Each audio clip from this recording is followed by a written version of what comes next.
Ma conversion et ma délivrance de l'occultisme. Tout a commencé une nuit alors que je dormais à l'hôtel Hilton. Je fis un terrible rêve. Je me vis traverser un marécage à pied. J'arrivai à un endroit impraticable où je commençais à m'enliser petit à petit. Je m'enfonçai ainsi jusqu'au cou, alors que j'appelais désespérément au secours. Un homme très fort, à la stature de géant vint à mon secours. Il se tenait debout sur le marécage mais sans s'enliser ni se salir. Il me retira sans peine et me donna de l'eau pour me laver. Mais comme j'étais dépassé par ce qui venait de se passer, il prit lui-même soin de moi, et me lava jusqu'à ce que je sois bien propre. Puis il me donna d'autres habits en me disant de ne plus m'aventurer dans ce marécage, parce que c'était un endroit dangereux. À mon réveil ce rêve ne me dit rien. Je pensais que ce n'était qu'un simple rêve. Dans la matinée, après les incantations matinales et les rites occultes, mon maître me donna le programme de la journée. Je pris le téléphone et réservai une place sur le vol de 14h30 à destination de Douala. À midi l'hôtesse de la Camère m'appela au téléphone pour me dire que ce vol était repoussé à 17h.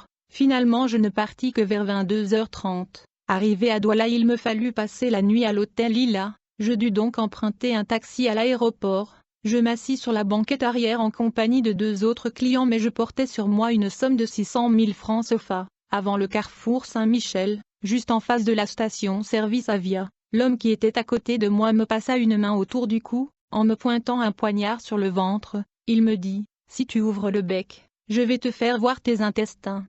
Le chauffeur stoppa brusquement la voiture, ils me fouillèrent systématiquement et raflèrent tout ce que j'avais. L'autre homme ouvrit la portière pour me faire sortir, le chauffeur engagea la marche arrière, et la portière me frappa sur le côté gauche et je roulai sur le trottoir et je me suis évanoui. Je me réveillai plus tard à l'hôpital La Quintini où j'avais été conduit par des passants. Le docteur me dit que j'avais une côte brisée. Elle avait perforé les chairs et provoqué une hémorragie interne. Une foule de pensées s'agitèrent en moi. Je me posais mille et une questions qui restaient sans réponse. Moi qui croyais être l'homme le plus puissant de la terre, pourquoi me trouvais-je ici sur ce lit d'hôpital? Je réfléchis pour voir si je n'avais pas respecté un interdit, mais tous avaient bien été respectés. Mais alors, pourquoi le démon Bise qui était mon compagnon ne m'avait-il pas averti du danger?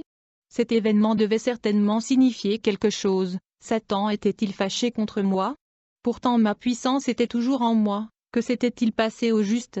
Des larmes ruisselaient le long de mes joues. Mon maître fut averti de ce qui m'était arrivé. Quelques minutes plus tard il retourna en Inde. Il y avait une confusion immédiate dans le royaume de Satan. Cet événement étant survenu brusquement car il n'avait plus contrôle sur moi. Plusieurs tentatives furent faites par le monde de Satan pour me prendre et m'amener en Inde pour me traiter, mais aucun démon ne put m'approcher. C'est vers la soirée que le démon Bise m'annonça que la légion de démons venus pour me prendre de l'hôpital et me ramener en Inde n'avait pas pu m'approcher. Il ne comprenait pas ce qui se passait. Le prince des démons devait venir à la nuit tombante pour intervenir en personne. Vers 23h30 à l'heure où tous les esprits mauvais se mettent au travail, Bise m'annonça l'arrivée du prince des démons. Je fis plusieurs tentatives pour pénétrer dans le monde astral, mais rien ne se fit selon mes intentions. Une puissance me retenait sur mon lit. J'étais cloué sur place. Le bâtiment dans lequel nous étions commença à bouger, ma vision même devint plus réduite. Le prince des démons fit tout ce qu'il put pour entrer dans l'hôpital où j'étais, mais sans succès. Ni mon corps, ni mon âme, ni mon esprit ne réussirent à partir. Le lendemain, après le passage du docteur, l'infirmier vint me poser des questions sur ma famille. Il me dit « Est-ce qu'ils sont au courant de cet accident? Tu dois être transféré à l'hôpital général, la côte cassée a occasionné beaucoup de dégâts, il y a une inflammation grave et tu dois être opéré. » À ces mots mon âme se troubla. Je savais que puisque j'étais dans le monde des ténèbres si on m'opérait je devrais mourir, et le chirurgien qui ferait cette opération serait tué sur le champ. Dès qu'il allait m'ouvrir le thorax, la souris que j'avais avalée avec beaucoup d'autres choses occultes allait provoquer une destruction massive. Je demandai plus tard à l'infirmier de me laisser sortir, parce que je préférais suivre un traitement indigène et me faire masser, mais il me fit plein de complications disant que mon cas était grave, et qu'il y avait une inflammation interne. Après mon transfert à l'hôpital général, une fois les formalités remplies ce jeune infirmier se proposa de m'aider à rentrer à Edea, mais je devais retourner à l'hôpital général 7 jours plus tard. Avant mon départ je constatai que ma puissance occulte avait déjà diminué. Je ne pouvais plus faire de voyage astral, sortir de mon corps en esprit. Je me demandais quelles était cette force qui était en train de me décharger de ma puissance. Je ne pouvais même pas imaginer que c'était la grande main puissante du Seigneur Jésus qui était sur moi, et que sa grande puissance se manifestait déjà en moi. L'infirmier sortit quelques instants plus tard pour aller chercher un véhicule qui devait me déposer chez ma belle famille à Edaya. Le parcours de Douala vers Edaya fut catastrophique. Je vis des légions des démons les plus puissants intervenir pour tenter de m'enlever et me ramener au temple de l'Inde pour me guérir. Ils essayaient de projeter la voiture sur le côté, mais une autre puissance maintenait la voiture sur la chaussée, à l'entrée du pont sur la Dibamba. La voiture fut stoppée net, les démons avaient dévié la route, mais j'étais le seul à le voir. Le chauffeur voyait plutôt un pont imaginaire devant lui. S'il avait suivi cette vision et s'était engagé dans cette fausse direction, nous serions tombés directement dans le fleuve avec la voiture. C'était le plan du diable pour m'enlever. Un quart d'heure plus tard j'entendis un grondement terrible, et je vis la route reprendre sa place habituelle sur le vrai pont. Des milliers de démons tombèrent dans le fleuve. La voiture qui s'était arrêtée à cause d'une panne inconnue redémarra à l'instant même. C'est une chose merveilleuse de voir le Seigneur intervenir. Je pensais constamment à mon maître. Je ne savais pas que c'était le Seigneur qui était intervenu. Je croyais que Satan ne voulait plus de moi. J'avais peut-être commis une bêtise. Voilà pourquoi il m'avait fermé les yeux et avait rendu bise le démon qui me protégeait inopérant. Oui, mon maître ne voulait plus de moi. Il avait peut-être trouvé quelqu'un d'autre plus puissant que moi. C'est la règle dans le monde des ténèbres. Les faibles n'y ont pas de place. Ils sont toujours détruits. Je conclus donc que c'était mon maître qui voulait me détruire, et que Satan m'avait protégé, parce qu'il m'avait dit lors de notre dernière rencontre qu'il admirait ma puissance, et que j'avais conclu un pacte avec lui. Ce maître indien ne pouvait donc rien faire contre moi. 1000 questions venaient ainsi dans mes pensées, mais alors qui s'opposait aux puissances des ténèbres? Je n'avais pas de réponse à cette question. Après avoir traversé le pont, le chauffeur me dit à plusieurs reprises qu'il ne savait pas exactement ce qui se passait depuis notre départ de Douala, mais que quelque chose n'allait pas. Arrivé à Edaya sur le premier pont, je vis mon maître indien au beau milieu du pont, et le diable qui se tenait de l'autre côté du pont. La route avait été en partie déviée par le diable lui-même. À l'entrée du pont, la voiture fut interpellée par un barrage de police. Pendant que le chauffeur discutait avec les policiers, il se produisit un éclair semblable à un flash accompagné d'un grondement terrible. Après le grondement, je vis que la route avait repris sa place normale sur le pont, et que le diable et mon maître indien avaient disparu. Au même moment, les policiers rendirent au chauffeur les papiers du véhicule et la voiture passa le pont sans problème. Le deuxième pont sur la Sanaga fut également traversé sans encombre. Aucun démon ne pouvait plus m'approcher. Que se passait-il au juste? Tout à l'heure j'avais bien vu le diable avec mon maître qui ont tenté de me prendre. Quelle était donc cette puissance qui barrait la route à Satan? Cela ne pouvait être que Dieu. Mais que venait-il faire là-dedans? Pourquoi se serait-il intéressé à moi?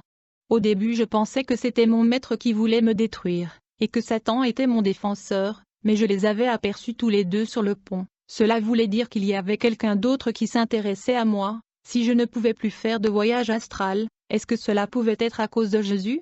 J'ignorais tout des choses de Dieu. Je savais simplement qu'il existait, et qu'il était l'adversaire de Satan. Satan nous parlait de Dieu en le tournant en dérision. Il blasphémait plutôt, affirmant qu'il était lui-même le Tout-Puissant. C'est cette doctrine de Satan qui m'avait toujours fait négliger la puissance de Dieu. Il n'y avait que la présence de Bise qui me réconfortait et qui me faisait dire que tout irait bien. En arrivant à Edaya, je me demandais encore pourquoi Satan n'avait-il pas réussi à me prendre de l'hôpital s'il était le plus fort. Qu'allait-il maintenant se passer? Bise reconnut plus tard qu'il y avait une autre puissance qui s'opposait toujours à la nôtre et à nos activités, mais que le diable avait toujours eu raison. Il me dit de ne pas m'inquiéter. Je me disais, si cet être qui avait combattu tout à l'heure mon maître et Lucifer pouvait au moins me parler. S'il s'intéresse vraiment à moi, et s'il est plus puissant que Satan, pourquoi ne se montre-t-il pas? Peut-être même-t-il parce qu'il a vu ma puissance en? Dans le monde des ténèbres tout appartient aux puissants. Satan nous disait qu'il était le plus puissant, et cela se voyait. Mais qui avait donc combattu Satan sur le pont tout à l'heure? Son adversaire principal était Dieu. Mais qui était donc Dieu? Satan nous disait que c'était un prétentieux, qui avait envoyé un faiblard son fils qu'il avait exécuté sur la croix. Satan affirmait qu'il détruirait Dieu et son fils de la même manière. Cette pensée de Satan me réconforta de plus belle. Dieu ne pouvait être qu'un lâche puisqu'il ne voulait pas se montrer. Satan m'aimait. Il allait intervenir et résoudre mon problème, parce qu'il est puissant. Mais je me demandais pourquoi je n'arrivais plus à sortir de mon corps. Mon esprit était toujours bloqué dans mon corps. À notre arrivée, ma belle famille fut désolée de me voir dans cet état. Elle ne savait pas exactement qui j'étais. Elle savait tout simplement que je travaillais avec des Indiens, pour de simples guérisons et travaux occultes. Ma fiancée n'avait jamais su que j'étais profondément engagé dans le royaume de Satan. puisque toutes les apparences étaient respectées. Elle croyait me voir manger normalement, mais en réalité je ne mangeais rien. Elle me voyait agir entièrement comme une personne normale l'aurait fait. Parfois même un démon prenait mon apparence et se reposait à ma place à la maison les jours où j'étais occupée en Inde ou dans le temple sous-marin de Satan, et donc le lendemain au quartier d'amour à Edéa, on me trouva un praticien qui pouvait masser ma côte cassée. Il reçut 5000 francs SOFA pour cela. Un soir alors que je me préparais à me coucher, Biz me fit comprendre que nous devions partir en Inde cette même nuit parce que le diable avait repris l'avantage sur la force qui nous opposait. Cette nouvelle m'irrita. Si je disparaissais cette nuit, qu'allait dire ma fiancée, ma belle famille et mon cousin qui était propriétaire de cette maison? Ils ne pourraient jamais me pardonner. Je ne voulais surtout pas que ma fiancée sache qui j'étais exactement. Je pris donc la résolution d'annoncer mon départ à ma fiancée, et de lui dire la vérité concernant mes activités dans le monde occulte. Biz me demanda de ne rien lui dire. Une grande colère m'envahit, je lui reprochai le fait que je ne pouvais plus contrôler mes pensées, mais cette nuit-là, les démons étaient supposés venir me prendre pour m'amener en Inde, et alors que j'étais couché la nuit chez ma belle famille, je vis notre maison entourée d'une forte muraille. À l'extérieur de la muraille j'ai vu des légions de démons qui essayaient de traverser cette muraille. Les démons retombaient, repoussés en arrière par une puissance étrange. Je ne pouvais toujours pas comprendre l'origine de la force qui opposait les légions de démons envoyées par Satan pour me prendre. Le lendemain matin je vis que le massage n'avait produit aucun effet, et je sentais mon thorax chauffer terriblement. Après 7 jours il me fallut rentrer à l'hôpital général de Douala. Mon retour ne fut pas aussi mouvementé que l'aller, je fus donc hospitalisé. Le docteur avait envisagé une opération chirurgicale, mais, quelques jours plus tard, mon maître le Premier ministre de Satan vint se présenter physiquement avec des papiers officiels pour me prendre en charge et me faire transférer ailleurs. Le diable avait planifié de m'enlever au moyen de ce transfert, puisque l'enlèvement par voie occulte avait échoué. Pendant que mon maître parlait avec le médecin qui était aussi un occultiste dans le bureau, 2 anges de l'Éternel firent irruption dans ma chambre. Ils me dirent qu'ils étaient venus me parler de la puissance de Dieu. Comme j'avais une envie folle d'avoir encore plus de puissance, je leur dis, c'est bien, allez-y. L'un des anges me dit alors ceci, Dieu t'aime, il veut te sauver, il ne veut pas que tu sois détruit avec Satan. Je lui posai alors la question suivante, mais qui peut détruire Satan? L'ange me dit que Dieu avait déjà un plan préparé pour le diable, et qu'il le réaliserait au moment prévu. Il ajouta, Satan a la liberté de faire tout ce qu'il veut pour le moment, mais Dieu seul sait quand il mettra fin à l'existence de Satan et de son royaume. Je lui demandai s'il pouvait me donner une date. Il répondit, Dieu seul connaît cette date, mais si tu restes inconscient de ton état, ou si tu n'écoutes pas ce que nous sommes en train de te dire, tu seras détruit avec le diable. Mais Dieu ne veut pas te détruire car tu es sa créature, mais tu n'es pas encore son enfant. J'interrompis ces anges aussitôt, en les disant que ce n'était que des mensonges. Il m'affirma que c'était le contraire, en me citant des versets bibliques pour me montrer que Satan me trompait. Il me décrivit aussi tout ce que j'avais fait dans le royaume des ténèbres. Je dis alors à l'ange, si Dieu m'aime tant comme tu le dis, alors qu'il se présente, je voudrais avoir affaire à lui-même en personne. J'ai tout un lot de questions à lui poser. Quant à sa puissance, j'aime travailler avec les plus puissants. L'ange me dit, pour rencontrer Dieu, tu dois accepter son Fils Jésus-Christ comme ton Seigneur et Sauveur. Alors tu rencontreras Dieu. Comme j'avais envie de rencontrer Dieu et de voir sa puissance, j'étais prêt à accepter n'importe quelle condition. Pourtant quelque chose m'intriguait, et je me préparais à faire la remarque suivante. Satan nous a toujours dit qu'il a tué le soi-disant envoyé de ce Dieu prétentieux. Comment se fait-il qu'il puisse être mon Sauveur?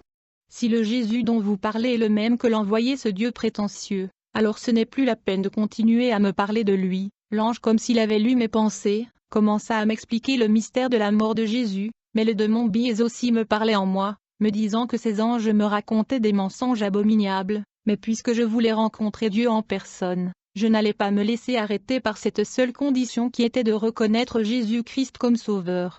Devant ces 2 anges, j'ai accepté Jésus-Christ comme mon Sauveur et Seigneur. Les anges me demandèrent de répéter Jésus est mon Sauveur, et de continuer à le répéter intérieurement. Ils m'exhortèrent de commencer à lire chaque jour la Bible si je voulais vraiment rencontrer Dieu. Quelques instants après, ils sortirent de ma chambre. Un instant après, mon maître le Premier ministre de Satan entra dans ma chambre. Après avoir longuement dialogué avec le docteur, dès qu'il fut entré, il commença à faire des incantations pour tenter une fois de plus de m'enlever par voie occulte, mais rien ne se produisit. Je compris immédiatement que c'était Jésus qui combattait. Les anges m'avaient dit qu'ils m'aimaient. À partir de ce moment, le démon Biz ne parvint même plus à capter mes pensées. Il me dit plus tard qu'il ne s'était jamais senti aussi mal à l'aise depuis qu'il habitait dans mon corps. À ce moment-là, je sentis monter dans mon cœur comme un flot le courage de présenter ma démission à mon maître. Les mots sortaient comme un torrent. À vrai dire, je ne savais pas si c'était vraiment moi qui parlais. Je lui dis, « Maître, je sais que tu m'aimes, mais je suis contraint de te quitter. Je te présente ma démission. Cela ne vient pas de moi, mais de mon Créateur. On m'a dit qu'il m'aime et qu'il est le plus puissant. On m'a demandé de reconnaître Jésus-Christ comme mon sauveur. » À ma grande surprise, mon maître, le premier ministre de Satan, disparut subitement. Il reparut 3 minutes plus tard en se plaignant de ce genre de comportement. Il me dit que cela allait me coûter très cher. « Tu seras sévèrement puni. Tu as écouté des mensonges. C'est la douleur qui te fait peut-être délirer. Je vais partir et à mon retour, tu auras changé d'idée. » À cet instant même, Biz me dit que le roi Satan était déjà furieux contre moi, qu'un pareil dérèglement se payait par la mort, et que je serais détruit pour cet acte de trahison. Cet avertissement me plongea de nouveau dans un terrible désespoir. Heureusement que mon maître, le premier ministre de Satan, avait déjà payé tous mes frais d'hospitalisation avant ma démission. 2 heures plus tard, le docteur vint m'annoncer que mon transfert avait été décidé. Je dis au docteur que je venais de démissionner. Il n'en croyait pas ses oreilles. Comme il ne savait pas ce qui se passait, il me traita de fou et me demanda tout simplement de partir. Je sortis donc de l'hôpital. Je me demandais où donc était Dieu, le Tout-Puissant dont on m'avait parlé. On m'avait donné les conditions qu'il fallait remplir pour rencontrer Dieu. La première condition était de reconnaître que Jésus était mon sauveur. J'avais reconnu que Jésus était mon sauveur, mais je n'avais toujours pas rencontré Dieu, et j'étais à la merci du diable, puisque j'avais conclu des pactes. J'appartenais donc encore au royaume de Satan. Si je ne rencontrais pas Dieu, le diable pouvait m'abattre quand il le voulait. Mais je me dis en moi-même que si Dieu m'aimait, il allait se manifester. C'était sans doute ma puissance qui l'attirait à moi. Je marchais entouré de toutes sortes de démons, mais ils ne s'approchaient pas. Biz ne me parlait plus, mais il était toujours en moi. Dès que j'eus démissionné, Biz était devenu mon adversaire. Il me torturait et m'étouffait tout le temps. Le premier ministre de Satan m'apparut encore à intervalles réguliers pour tenter de me convaincre de changer d'avis en me proposant de l'argent et toutes sortes d'avantages. Je dus donc rentrer à Edéia. Il n'y eut plus aucune difficulté sur la route. Je voulais toujours rencontrer Dieu, et je me posais toujours des questions. Où est-il donc? On m'a dit qu'il m'aimait beaucoup. Mais il me fallait aussi remplir l'autre condition qui était de lire la Bible chaque jour. J'avais déjà commencé à le faire, mais chaque fois que je touchais à une Bible, le démon Biz qui était en moi tentait de m'étouffer pour m'empêcher de la lire. Je souffrais terriblement. 2 jours après ma démission, je posais cette question à ma fiancée. Accepterais-tu que je démissionne de mon association avec mon maître Satan? Je voudrais travailler avec Dieu.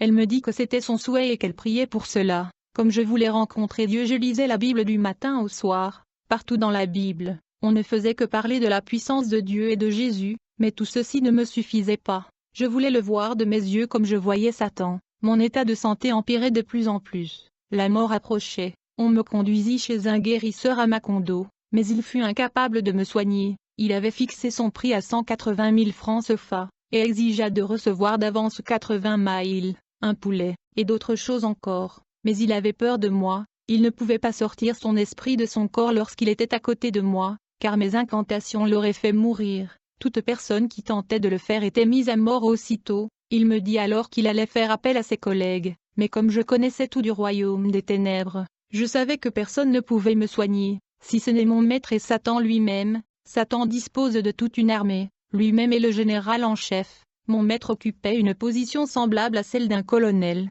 et moi à celle d'un lieutenant-colonel. Comment de simples soldats sans grade auraient-ils pu me soigner?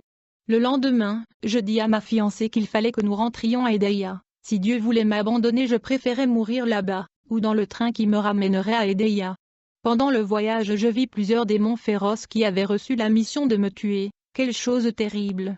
Je vis aussi mon maître dans le train. Était-il venu me tuer?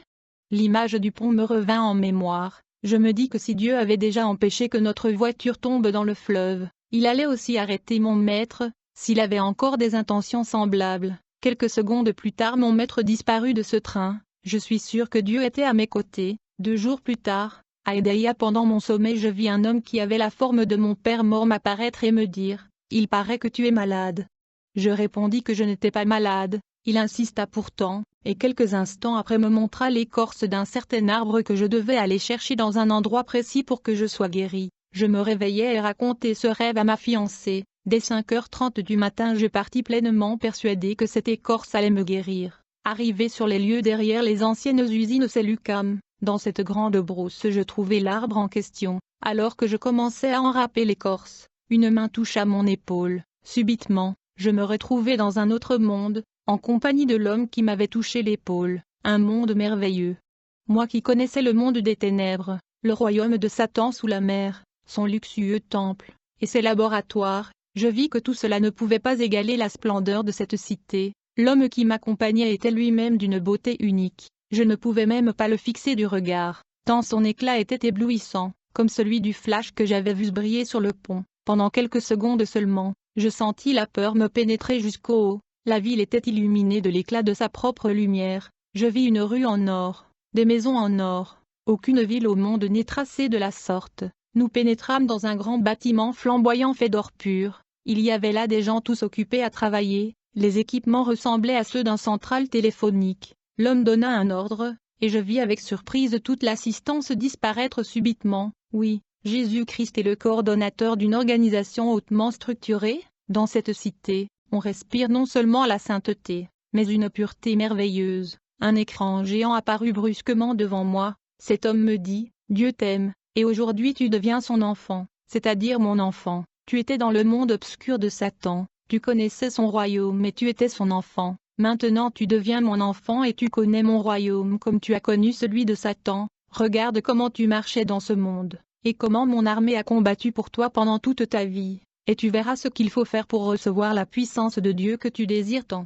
C'est l'Esprit Saint qui exerce sa puissance sur les hommes, et c'est lui que tu dois avoir comme ton arme principale. Sur l'écran je vis des princes des ténèbres qui se déguisaient en anges pour combattre la parole de Dieu, et qui trompaient les chrétiens, les dirigeants, les non-convertis, et les chrétiens vivant dans le péché. Sur l'écran apparaissaient des versets bibliques qui correspondaient à ce que je voyais. Toutes les paroles que cet homme prononçait s'appuyaient sur la Bible. Cet homme qui était Jésus-Christ me dit qu'il était le Dieu que je cherchais, le Sauveur que j'avais confessé à l'hôpital devant les anges. Il me dit qu'il était l'Esprit Saint qui parlait en moi lorsque je présentais ma démission à mon maître à l'hôpital. Il me dit, « Si tu n'as pas reçu le Saint-Esprit, je ne suis pas en toi, et tu n'as pas Dieu en toi. » Je vis sur cet écran comment les anges de Dieu avaient combattu pour moi. Avant mon agression, la puissance divine est au-dessus de toute autre puissance. 2 jours avant mon agression, j'ai regardé l'armée du Seigneur avait pris position pour moi. Je marchais au milieu des anges de Dieu, tout était bien ordonné et bien tracé. Je revis le vol que je devais emprunter, la voiture qui devait me conduire, et les hommes qui devaient m'agresser. Je vis comment le monde des ténèbres était alerté. Quelques minutes après mon agression, je vis que j'étais entouré par une muraille d'anges. Avant même que les passants me découvrent couché sur le trottoir, il y eut un violent combat entre les démons qui venaient me chercher et les anges du Seigneur. Ce combat se poursuivit jusqu'à l'hôpital. Un premier bataillon de démons fut vaincu, puis un second, ainsi que le prince des ténèbres et toutes sortes de dominations. Le royaume des ténèbres était dans une confusion totale. Je vis sur l'écran minute après minute les démons les plus féroces qui venaient pour m'enlever de l'hôpital. Alors que j'étais sur mon lit d'hôpital, je vis un ange me bloquer pour m'empêcher de sortir de mon corps en esprit pour accomplir les œuvres des ténèbres. Je ne pouvais plus faire de voyage astral, et je pouvais voir sur l'écran que j'étais l'objet de combat entre le royaume des ténèbres et l'armée céleste. Puis un ange messager parut à l'écran. La projection qu'on regardait avec Jésus s'arrêta brusquement, et une force semblable à un vent violent m'emporta et me cloua au sol. Je commençai à vomir tout ce que j'avais avalé dans le monde des ténèbres. Mon cerveau et ma vue furent changés tout d'un coup. Une puissance semblable à une décharge électrique me quitta. Le démon bise qui était en moi m'avait déjà quitté. Avant même que je pénètre dans ce bâtiment, je me retrouvai habillé de blanc, d'un blanc étincelant. Sur l'écran étaient affichés ces mots, « Ne de nouveau ». J'étais lavé de toute souillure et délivré des puissances des ténèbres. Sur l'écran apparut aussi ce verset de Jean 3, 3. En vérité, je te le dis, si un homme ne naît de nouveau, il ne peut voir le royaume de Dieu. Jésus reprit la parole et dit, « Tu es déjà entré dans mon royaume, le royaume des cieux, c'est par ma grâce que tu es sauvé. » En même temps, s'afficha sur l'écran le verset d'Éphésiens 2, 8. Tout ce que le Seigneur disait était confirmé par des versets bibliques. Il me dit, « Regarde maintenant ce qui est arrivé à ceux qui étaient dans mon royaume, et qui en sont sortis pour diverses raisons, Sous mes yeux défila la vie de nombreux enfants de Dieu. L'écran ressemblait à un grand miroir de plusieurs dizaines de mètres de large. Je vis défiler plusieurs églises de mon pays et du monde entier. Jésus me dit, mon peuple est détruit parce qu'il lui manque la connaissance. Chacune de ces églises était dans les ténèbres, dans un brouillard où il était difficile de distinguer les personnes, même les dirigeants. Cependant, dans ce brouillard certaines personnes étaient dans la lumière. Dans une salle où il pouvait y avoir 100 personnes, je pouvais ainsi distinguer à peine 5 personnes dans la lumière. Dans une église je vis des centaines de démons sur une seule personne. Jésus me dit, ceux qui sont dans les ténèbres sont dans le camp du malin, ceux qui sont dans la lumière sont dans mon royaume, mais ils peuvent encore retourner dans les ténèbres. Puis je vis des enfants de Dieu se présenter par groupe devant moi sur l'écran. Le Seigneur me dit, ceux-ci n'ont pas écouté ma parole, ils n'ont pas gardé mes commandements que voici, qu'on ne trouve chez toi personne qui fasse passer son fils ou sa fille par le feu, personne qui exerce le métier de devin, d'astrologue, d'augure, de magicien, d'enchanteur, personne qui consulte ceux qui évoquent les esprits ou disent la bonne aventure, personne qui interroge les morts, car quiconque fait ces choses est en abomination à l'Éternel. Et c'est à cause de ces abominations que l'Éternel ton Dieu va chasser ces nations devant toi, car ces nations que tu chasseras écoutent les astrologues et les devins, mais à toi, l'Éternel ton Dieu ne le permet pas. Un autre groupe se présenta, tous ces groupes des chrétiens étaient remplis de démons de toutes sortes. Jésus me dit, ceux-ci quand ils sont venus à moi, n'ont pas coupé tous les ponts qui les reliaient au monde des ténèbres, ils n'ont pas confessé tous leurs péchés, ils n'ont pas respecté ma parole, qui dit, plusieurs de ceux qui avaient cru venaient confesser et déclarer ce qu'ils avaient fait, et un certain nombre de ceux qui avaient exercé les arts magiques ayant apporté leurs livres, les brûlaient devant tout le monde. On en estima la valeur à 50 000 pièces d'argent. Acte 19 verset 18. Ils ont fait une fausse repentance, pour plusieurs raisons. Ils n'ont pas respecté ma parole, mon commandement qui dit, repentez-vous, et que chacun de vous soit baptisé au nom de Jésus pour le pardon de vos péchés, et vous recevrez le don du Saint-Esprit. Acte 2 verset 38, parce qu'ils avaient honte, ils ont préféré les temps de feu, plutôt que de confesser leurs péchés devant leurs frères. Confessez donc vos péchés les uns aux autres, et priez les uns pour les autres afin que vous soyez guéris. La prière fervente du juste a une grande efficacité. Jésus me dit, pour qu'ils soient dans la lumière devant moi il faut qu'ils confessent devant les témoins tous les péchés commis avant leur repentance et après leur repentance,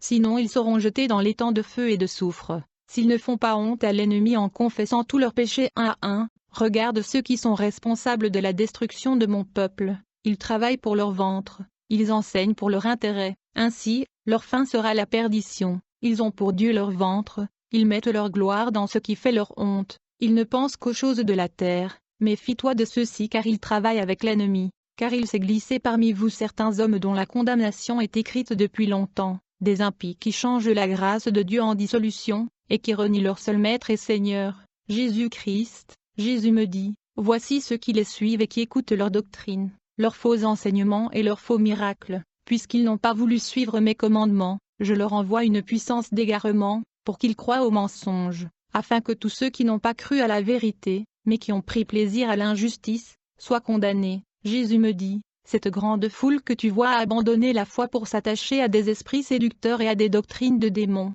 Comme ils ne se sont pas souciés de me connaître, je les ai livrés à leur sens réprouvé, pour commettre des choses indignes, étant remplis de toute espèce d'injustice, de méchanceté, de cupidité. Jésus me dit, comme tous ceux qui veulent suivre ma volonté, tu dois connaître mon jugement. Je déclare dignes de mort ceux qui commettent de telles choses. Non seulement ils les font, mais ils approuvent ceux qui les font. Ceux que tu vois ici sont dans les ténèbres parce qu'ils ont été attirés par le monde et par les choses du monde, en particulier par l'argent. Le malin a choisi ce moyen pour détourner la grande majorité de ceux qui enseignent ma parole et de ceux qui l'écoutent. Ceux qui enseignent dépouillent ma maison, ils sont tombés dans la tentation, dans le piège du diable, car l'amour de l'argent est la racine de tous les maux, et quelques-uns, en étant possédés se sont égarés loin de la foi, et se sont jetés eux-mêmes dans bien des tourments. Jésus me dit, à cause de leur passion pour les choses du monde ma maison est divisée, elle est remplie de querelles, ils ont rejeté cette parole. Sache que ma vérité est la porte étroite qui conduit toute personne dans mon royaume. À ce moment-là s'afficha sur l'écran le verset suivant. Mais étroite est la porte, resserrez le chemin qui mène à la vie et il y en a peu qui les trouvent. Jésus me dit, quand tu parlerais les langues des hommes et des anges, si tu n'as pas la charité tu es un airain qui résonne, ou une cymbale qui retentit, et quand tu aurais le don de prophétie, la science de tous les mystères et toute la connaissance, quand tu aurais même toute la foi jusqu'à transporter des montagnes, si tu n'as pas la charité, tu n'es rien. Puis je me dis, ceux-ci sont passés par ce chemin, ils ont forcé l'entrée par cette porte et ils ont vaincu. Les voici, ceux dont ils parlaient étaient habillés en blanc, je les regardais, c'était quelque chose de merveilleux, je les voyais non plus comme sur un écran mais comme si j'étais perché sur une fenêtre, et que j'étais en train d'observer ce monde merveilleux. Jésus ramena mes yeux sur l'écran, où était affiché ce verset, « Celui qui vaincra sera revêtu ainsi de vêtements blancs. Je n'effacerai point son nom du livre de vie, et je confesserai son nom devant mon Père et devant ses anges. » Jésus me dit, « Marche sur la fondation qui est ma véritable Église. » Ces versets s'affichèrent sur l'écran. Tous ceux qui croyaient étaient dans le même lieu, et ils avaient tout en commun, ils vendaient leurs propriétés et leurs biens, et ils en partageaient le produit entre tous, selon les besoins de chacun. Ils étaient chaque jour tous ensemble assidus au temple, ils rompaient le pain dans les maisons, et prenaient leur nourriture avec joie et simplicité de cœur, louant Dieu et trouvant grâce auprès de tout le peuple. Et le Seigneur ajoutait chaque jour ceux qui étaient sauvés. Actes 2 versets 37-47. Jésus me dit, c'est là le chemin qui mène à la patrie céleste. Pour éviter ma colère, garde ton corps sans souillure, garde le commandement que voici, et pratique-le. Garde pur ton âme et ton esprit et pratique cette parole. Jésus me dit, garde tout ce que tu as reçu comme révélation de ma part. Si tu négliges un seul point, tu deviendras comme eux, tu retourneras dans les ténèbres, et ta condition sera pire qu'auparavant. Jésus me dit, tu connais maintenant qui est ton adversaire, tu as travaillé dans son camp, tu as combattu contre mon royaume. Je t'envoie maintenant vers ceux qui sont dans mon royaume, mais qui sont dans les ténèbres, pour que tu leur expliques pourquoi ils sont dans les ténèbres, et comment ils peuvent se libérer des pièges d'un ennemi que tu connais parfaitement, car nous n'avons pas à lutter contre la chair et le sang, mais contre les dominations, contre les autorités, contre les princes de ce monde de ténèbres, contre les esprits méchants dans les lieux célestes. Ephésiens 6, 12. Jésus me dit, toute vérité qui n'est pas conforme à ma parole et qui est enseignée aux hommes n'est que mensonge et doit être rejetée. Méfie-toi de ceux qui viendront à tes côtés, Satan se servira d'eux pour s'acharner à reconquérir les positions perdues et à te ramener dans son royaume. Il va mobiliser toutes ses forces pour te détruire, te dénigrer, et te rendre pauvre. Il va chercher à utiliser toutes les personnes qui viendront te rejoindre, il va chercher à te tromper en utilisant des déguisements, des contrefaçons, et la ruse. Pour le vaincre, tiens-toi sur ma vérité, consulte ma parole qui est le code de ta vie, et garde le fondement qui est le Saint-Esprit en toi. C'est par ces moyens que Satan a réussi à détruire d'autres chrétiens, et c'est par ces moyens que Satan fera tous ses efforts pour te détruire. Jésus ajouta, n'aie aucune crainte, je suis avec toi, parle et témoigne en tout lieu où ma parole est acceptée, car j'ai dans ce monde un peuple nombreux qui périt faute de connaissance. La grande majorité a été détournée par des conducteurs qui servent leur ventre et qui servent l'ennemi. Ce sont ceux-là que le malin utilisera pour te combattre. Ce n'est pas toi qu'ils combattront mais moi, et donc cette assurance dans ton âme, tiens-toi seulement sur ton chemin, en prenant toutes les armes que tu as eues aujourd'hui. Jésus me dit, si tu n'as pas ces armes, tu ne pourras pas tenir. Tu dois savoir que, dans les derniers jours, il y aura des temps difficiles, car les hommes seront égoïstes, amis de l'argent, blasphémateurs, rebelles à leurs parents, calomniateurs, intempérants, cruels, ennemis des gens de bien, enflés d'orgueil, aimant le plaisir plus que Dieu, ayant l'apparence de la piété mais reniant ce qui en fait la force. Éloigne-toi de ces hommes-là. Jésus ajouta, prêche la parole, insiste en toute occasion, favorable ou non, car il viendra un temps, et ce temps est déjà arrivé, où les hommes ne supporteront pas la saine doctrine, mais ayant la démangeaison d'entendre des choses agréables, ils se donneront une foule de docteurs selon leurs propres désirs, détourneront l'oreille de la vérité, et se tourneront vers des fables. Mais toi, sois sobre en toutes choses, supporte les souffrances. Jésus me dit que je devais savoir que je serais persécuté.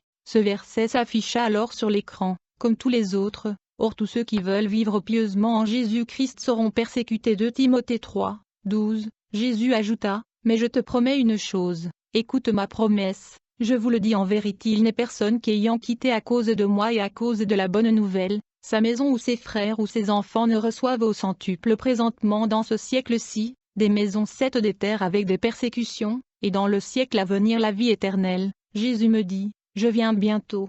Ce verset s'afficha sur l'écran. Pour ce qui est du jour et de l'heure, personne ne le sait, ni les anges des cieux, mais le Père seul. Matthieu 24, 36. Jésus ajouta, le monde sera surpris. Le verset suivant apparut sur l'écran. Ce qui arriva du temps de Noé arrivera de même au jour du Fils de l'homme. Les hommes mangeaient, buvaient, se mariaient et mariaient leurs enfants, jusqu'au jour où Noé entra dans l'arche, le déluge vint, et les fit tous périr. Jésus me dit, il faut que tu vives dans la sainteté, non seulement dans la sainteté mais dans la pureté, parce que la nouvelle Jérusalem n'est pas bâtie avec des meurtres, de la haine, de la jalousie, des médisances, et du manque d'amour. Ne viens pas dans ma maison l'Église pour être servie mais plutôt pour servir. Aucune des choses suivantes ne doit se trouver dans la nouvelle Jérusalem, le vol, les mensonges, l'hypocrisie, les passions du monde, les convoitises, et l'idolâtrie sous toutes ses formes. Voici le message que tu donneras à ceux qui te recevront en mon nom, mais je te préviens que tu seras rejeté par les fils de la perdition, comme j'ai moi-même été rejeté par eux aussi. Voici ce que Satan fait dans les églises, il pousse les hommes et les femmes à l'idolâtrie, c'est-à-dire à remplacer le culte en esprit et en vérité par des danses pornographiques. Dans les églises et dans le monde il multiplie les prodiges et les miracles, et il se déguise en ange de lumière pour tromper même les élus. Il envoie des faux seigneurs, des faux sauveurs, des faux prophètes, des faux apôtres, des faux pasteurs, et des faux Christ. Dans le monde, il pousse les gens à adorer des créatures terrestres, vedettes ou hommes politiques, des jeux ou toutes sortes de plaisirs mondains. Dans les églises, il dénigre les Écritures et il pousse quelques-uns à mutiler et à affaiblir la parole de Dieu. Il a pris la direction des écoles de théologie et des écoles bibliques, pour fausser complètement le sens de ma parole. Il a multiplié les sciences dites spirituelles et les sectes dites spirituelles. Satan divise l'Église, qui est mon corps pour mieux régner. Il tisse des réseaux d'envie, de convoitise, de haine, de tromperie. Il pousse ceux qui ont été victimes de ces choses à la colère, à la vengeance, à la révolte, à la cruauté, et à l'injustice. Il pousse les dirigeants chrétiens à utiliser la corruption mentale pour remplir leurs églises, et à suivre leurs propres intérêts au lieu de chercher à sauver les âmes qui périssent. Quand l'homme est loin de Dieu, sans le Saint-Esprit, et comptant sur ses propres forces, il devient un jouet entre les mains du diable qui est son ennemi. Ne compte pas sur la multitude, le salut est personnel, dis la vérité à tous sans faire de considération de personne. Jésus reprit, c'est dans cette vérité que tu dois marcher, ne cherche pas la gloire des hommes. Ne tords pas ma vérité par intérêt personnel, car c'est à cause de ces choses que ceux-ci seront jetés dans les temps de feu. Ils se disent mes envoyés mais ne se tiennent pas dans la vérité, ils sont pires que les scribes. Ce verset s'afficha, gardez-vous des scribes, qui aiment à se promener en robe longue, et à être salués dans les places publiques, qui recherchent les premiers sièges dans les synagogues, et les premières places dans les festins, qui dévorent les maisons des veuves, et qui font pour l'apparence de longues prières. Ils seront jugés plus sévèrement. Jésus me dit, garde-toi de commettre comme ceux-ci le péché impardonnable. Ils ont rejeté mes prophéties et mes visions, estimant qu'elles venaient du diable, ils sont donc impardonnables. Le verset de Matthieu 12, 31 s'afficha. C'est pourquoi je vous le dis, tout péché et tout blasphème sera pardonné aux hommes, mais le blasphème contre l'Esprit ne sera point pardonné. Jésus ajouta, ne t'inquiète de rien, mais en toute chose fais connaître tes besoins à celui qui t'a délivré pour la gloire du Père. Et adresse des prières et des supplications en mon nom au Dieu vivant, avec des actions de grâce. Le samedi 11 mars 2017, tout le monde s'accordera à dire jamais 203. Et pour que toute la gloire revienne à Dieu, voici sur le plateau du Centre culturel chrétien Vie Nouvelle. Et la Sarah. Pour les connaisseurs de la musique et pour vous, les amoureux du gospel, une fois de plus, vous ne vous tromperez pas des destinations. Ce samedi 11 mars 2017, de 18h30 à 20h30, vivez 2 heures en compagnie de cette chanteuse de rêve, et la Sarah en exclusivité. Si vous croyez la connaître, alors vous vous trompez. Venez redécouvrir et la Sarah dans une onction renouvelée, l'onction de la Trinité. Et la Sarah dans un maxi single intitulé All Glory to God. N'oubliez pas, c'est au Centre culturel chrétien Vie Nouvelle, situé à 100 mètres du Stade Sika. En première partie, Balo et Dr. Kevin. Un prix de place original, 2500 francs plus un CD ou encore plus une clé USB. Infolines 694 91 44 69 673 74 86 63.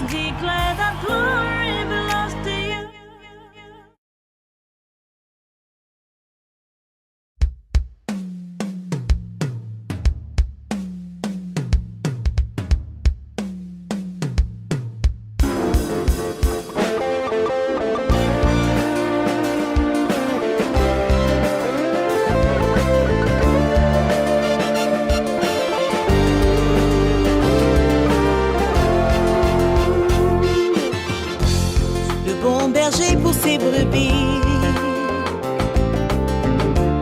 Le puissant nom qui donne la vie. Tout genou en ce nom fléchi. Le salut de tout homme est en lui. Tout ce qui existe par lui, Jésus. Il était hier, il est, il vient, c'est lui. C'est lui le Dieu créateur. C'est lui le Seigneur des seigneurs. De ce nom, Jésus, divine autorité, qui règne de toute éternité. Non, le plus puissant sur terre, dans les cieux et sous les mers. De ce nom, confesse-le, Jésus. Il est l'éternel des armées, Jésus. Le Seigneur est ressuscité, Jésus. Il s'appelle Jésus, Jésus. Jésus.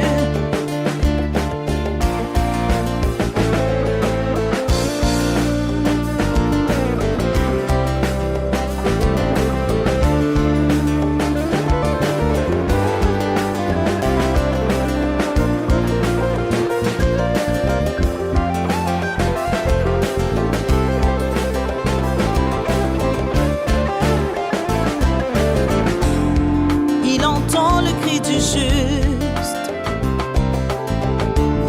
Il le délivre du danger.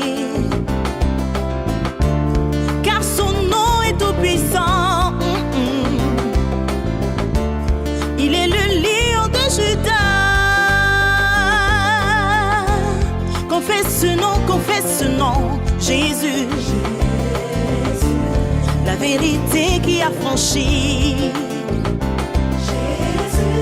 Le péché s'incline devant lui. La mort n'a plus son aiguillon. Dis ce nom, Jésus. Divine autorité, Jésus. Qui règne de toute éternité.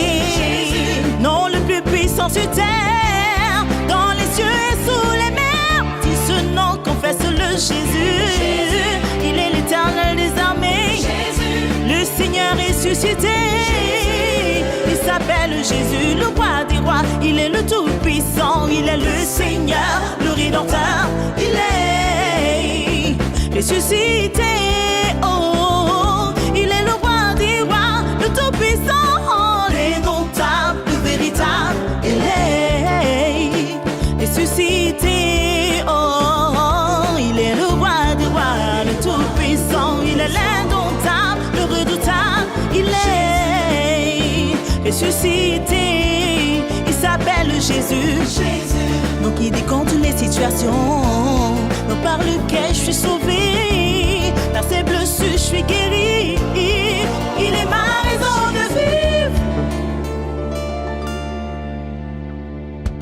Dis ce nom, Jésus, divine autorité, qui règne de toute éternité. Non, le plus puissant sur terre, dans les cieux et sous les mers. Dis ce nom, confesse-le, Jésus. Il est l'éternel des armées, Jésus. Le Seigneur est ressuscité, Jésus. Il s'appelle Jésus, Jésus.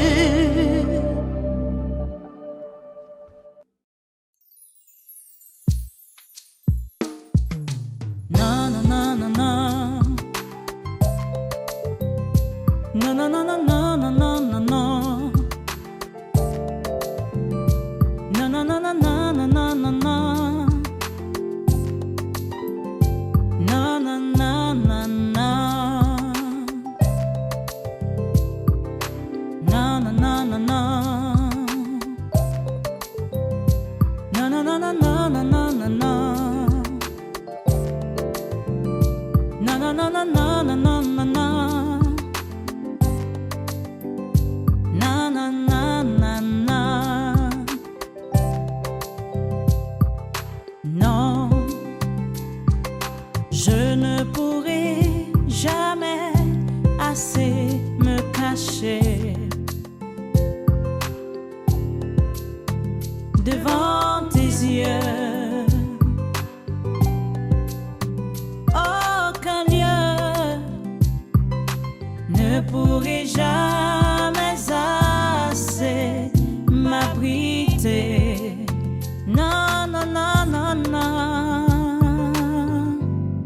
Car si je vais me cacher là-haut, certainement, ROI, tu y seras. Si je vais me cacher au fond de la mer, certainement, ROI, tu y seras.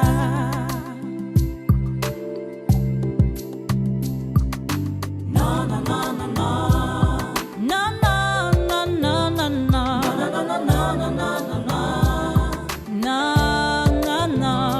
Non, non, non, non, non, non, non, non, non. Et la présentation du troisième album d'Ella Sarah, j'aimerais que tu acclames très très fort pour Ella Sarah. Le Seigneur dans la tête commence à jusqu'ici. Ella Sarah, Ella Sarah, Ella Sarah.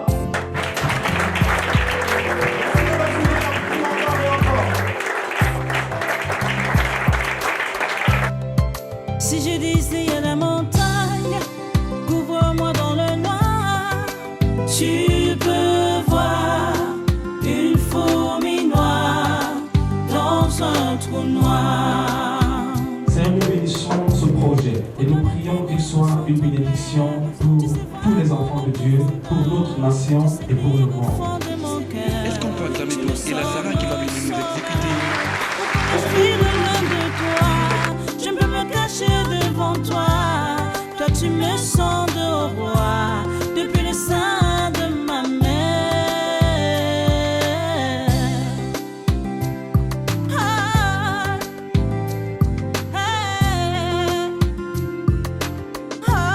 Pour toi les ténèbres sont trop claires. Tu sais lire dans les profondeurs.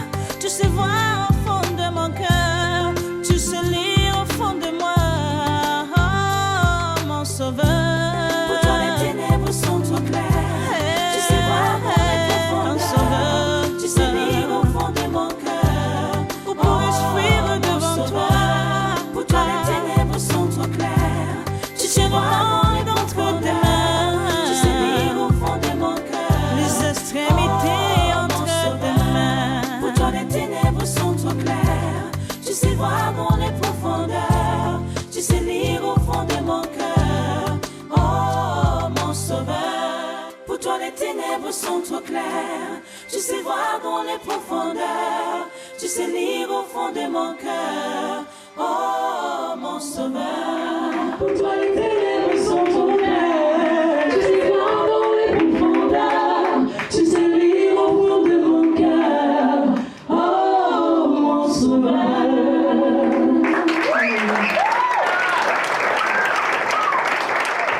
David disait ça de moi. On n'écrit pas, hein, on est quand même en 2017. C'est comme ça. Ella, c'est plutôt Betty, non? Je ne m'appelle pas Ella. Ah, ok, je m'excuse.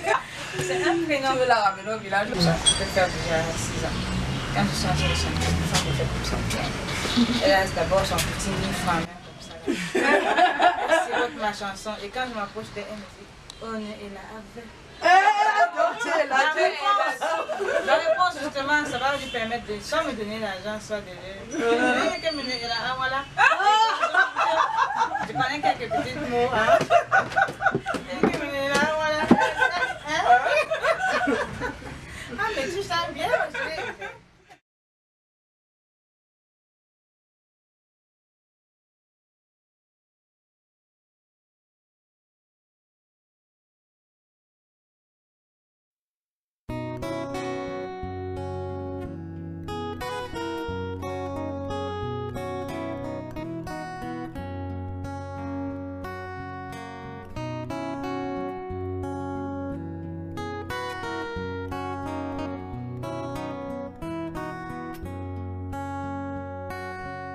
nom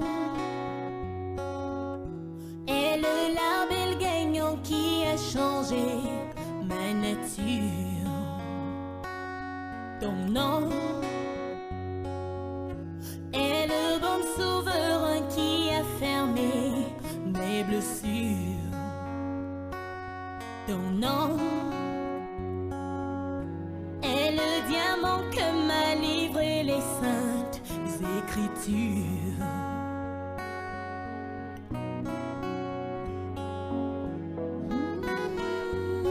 Ton nom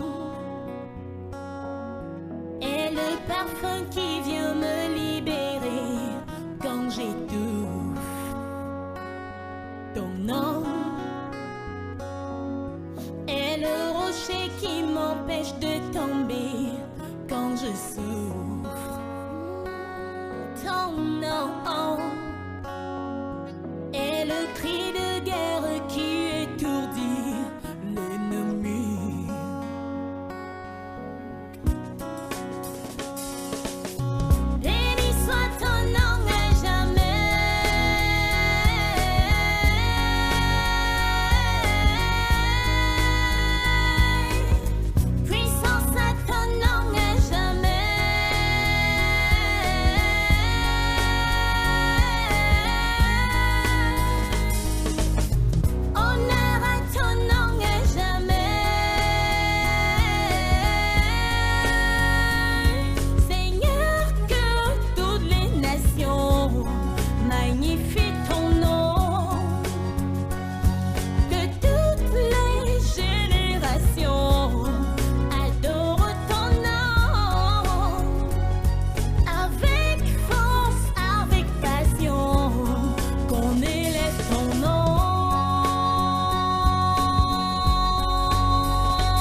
homme, prophétise sur ta destinée.